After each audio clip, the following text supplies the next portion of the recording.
On va tester ensemble l'agent IA de Victor. Donc, je m'appelle Nicolas, je suis ancien policier. Et donc, j'ai pu passer les tests psychologie, cicatrices persistantes et mission de vie. Donc déjà, rien qu'en relisant les documents, le dossier personnel qui m'a été fait, j'en ai appris beaucoup sur moi. J'ai pu comprendre les erreurs que j'ai pu faire dans le passé. Et ça peut déjà me guider et vachement m'éclairer. Maintenant, on va voir comment ça s'applique dans l'agent IA. Sachant qu'il y a un petit plus qui est à l'intérieur, c'est que, en plus de connaître qui je suis encore beaucoup mieux et comprendre mes erreurs, il y a aussi également le type de personne avec qui je suis le plus compatible pour les relations amoureuses, pour les partenariats en affaires, pour le travail, pour le jeu, etc. Donc comme ça, au moins, je sais si jamais demain je dois m'associer avec quelqu'un, je dois travailler avec quelqu'un, exactement qui rechercher pour ne pas me tromper et être sûr des complémentaires. Donc en plus de donner des infos sur moi, ça me donne des infos sur mon entourage que je peux construire, qui soit le plus efficace, pertinent, pour au final faire tout ce qu'on veut, c'est-à-dire être heureux. Allez, on passe sur l'agent IA.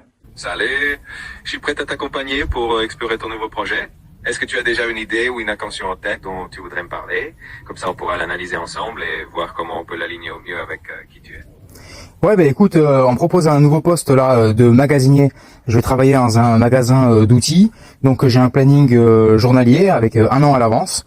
Et je dois compter les clous, les marteaux, les mettre en rayon.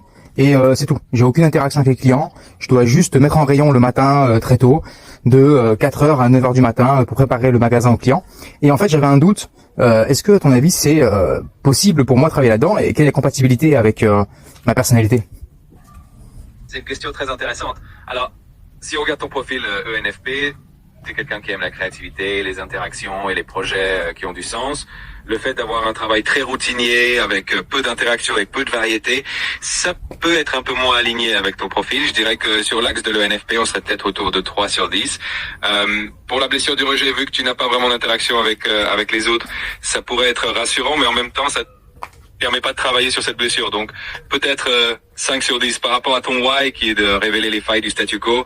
Là, ça manque un peu d'impact, donc on serait autour de 2 sur 10. Et pour ta mission de vie qui est de comprendre pour mieux agir, ça te permet pas vraiment de nourrir ta curiosité. Donc peut-être un 3 sur 10. Globalement, c'est pas forcément le projet le plus aligné, mais on peut toujours en discuter, voir comment l'adapter ou trouver autre chose.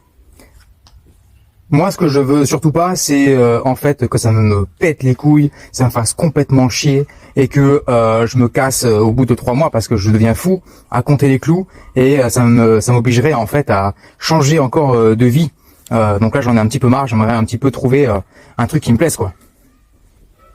Je comprends tout à fait que tu veuilles éviter de te retrouver dans une situation qui t'ennuie et qui te frustre. L'idée, ce serait vraiment de trouver un projet ou un poste qui stimule ta créativité et qui te donne un vrai sens. On peut peut-être réfléchir à des pistes dans les domaines où tu pourrais avoir plus d'impact ou plus de liberté créative. N'hésite pas à me dire si tu as des idées ou des envies particulières et on peut creuser ça ensemble pour trouver quelque chose qui te correspond vraiment. Alors, est-ce que tu pourrais me donner la liste des industries ou des métiers, en fait, où je pourrais être le plus performant, le plus heureux, soit aligné avec moi? Bien sûr. Avec ton profil ENFP et ta mission de vie, tu serais probablement très épanoui dans des domaines où la créativité, l'innovation et les interactions humaines sont au cœur de l'activité.